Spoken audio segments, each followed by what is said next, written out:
భూములకు పట్టాలు వెంటనే 70 సంవత్సరాలకు పైగా సాగులో ఉన్న గిరిజనేతర రైతులకు 116, 119 సర్వేలో పట్టాలు ఇవ్వాలి. మధ్య పట్టాలు రెవెన్యూ పరిధిలో 116, 119 సర్వే నెంబర్లలో 70 సంవత్సరాలకు పైగా సాగులో ఉన్న రైతులందరికీ పట్టాలు సాగులో ఉన్న రైతులందరికీ పట్టాలు రెవెన్యూ పరిధిలో 116, 119 సర్వే నెంబర్లో సాగులో ఉన్న ప్రతి రైతుకు పట్టాలు రైతులందరికీ పట్టాలు.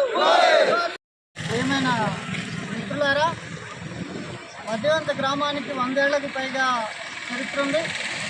తెలంగాణ సాయుధ పోరాటం కంటే ముందే ఏర్పడినటువంటి గ్రామం అది. ఆ గ్రామంలో మెజారిటీ గిరిజనేతరులు ఉన్నటువంటి గ్రామం అది. గిరిజనుల జనాభా తక్కువ ఉంటుంది.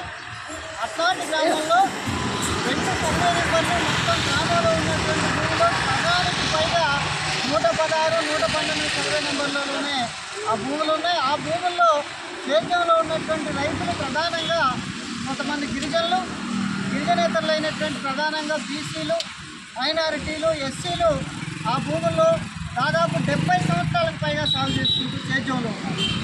వాళ్ళెవరికి కూడా ఈనాటి వరకు పట్టా హక్కులు లేవు. గతంలో మాన్యువల్ పానీలు ఇచ్చినప్పుడు టీఆర్ఓలు లేదా గ్రామ సెక్రటరీలు చేతి హక్కులు ఇచ్చినప్పుడు ఆనాడు తీసుకున్నటువంటి పంటమనాలు బ్యాంకుల నుండి తప్ప డిజిటలైజేషన్ అయిన తర్వాత ఇంతవరకు ఎలాంటి పట్టాలు వస్తాయి.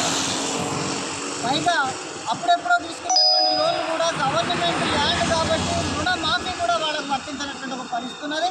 కొత్త రుణాలు వచ్చే పరిస్థితి లేదు. ఇవాళ ప్రభుత్వాలు ప్రవేశపెడుతున్నటువంటి రైతు బంధు కానీ, రైతు భరోసా కానీ ఇట్లాంటి ఏవి కూడా పట్టాలు లేనందున అట్లాంటి రైతులకు అందేటటువంటి పరిస్థితి లేదు. అక్కడ అంతో ఇంతో పరపతున్నటువంటి వాళ్ళు పైరవీలు చేసుకున్నటువంటి గిరిజనులకు మాత్రమే పట్టాలు ఉన్నాయి తప్ప అనేక మంది గిరిజనులు కూడా ఆ భూముల్లో చేతి ఉన్నటువంటి వాళ్ళకు కూడా ఈనాటికి పట్టాలు లేనటువంటి పరిస్థితి ఉన్నది. నిన్నగాక మొన్న పెట్టినటువంటి రెవెన్యూ సదస్సుల్లో కూడా ఇది ప్రభుత్వ భూమి కాబట్టి ఈ అప్లికేషన్లు కూడా తీసుకోమని చెప్పి తిరస్కరిస్తున్నటువంటి ఒక దౌర్భాగ్య పరిస్థితి. వాస్తవంగా 170 తర్వాతనో లేకపోతే గిరిజన చట్టాలను అతిక్రమించో పట్టాలు ఇవ్వమని చెప్పి ఆ గ్రామ ప్రజలు అడగట్లేదు. గిరిజన చట్టాలకు లోబడి 170 కంటే ముందే ఖాతాల కాలం నుండి జీవనాధారంగా ఆ భూమిని సేద్యం చేసుకుంటారు.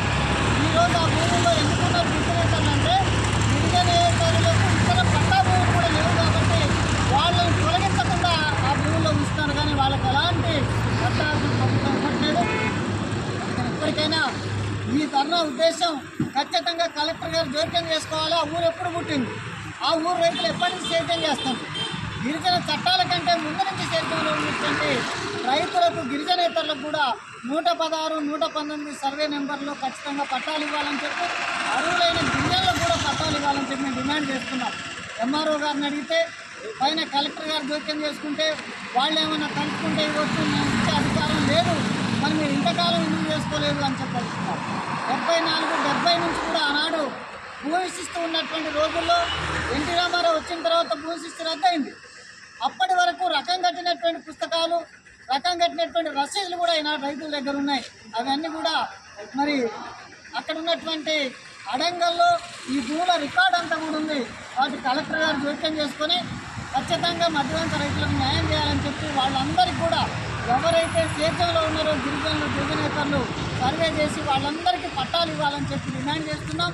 ఇంత నిర్లక్ష్యానికి ఎక్కడో ఆదివాసీ గ్రామాల్లో కొండల మీద ఉన్నటువంటి వాళ్ళకి అన్యాయం జరిగితే వేరుగానే సౌత్ సెంట్రల్ రైల్వే లైన్కు పక్కన ఉన్నటువంటి గ్రామం జిల్లాకు కనీసం 15 కిలోమీటర్ల దగ్గరలో ఉన్నటువంటి జిల్లా కేంద్రానికి దగ్గరలో ఉన్నటువంటి ఈ గ్రామంలో 100 సంవత్సరాలు సేద్యం చేసుకుంటున్నటువంటి ఊళ్ళకు కూడా పట్టాలు ఇవ్వకుండా ఉన్నటువంటి దౌర్భాగ్య పరిస్థితి మరి ప్రభుత్వం అర్థం చేసుకొని, ప్రభుత్వాధికారులు అర్థం చేసుకొని ఇప్పటికైనా వాళ్ళకి పట్టా హక్కులు కల్పించాలని చెప్పి డిమాండ్ చేస్తున్నారు.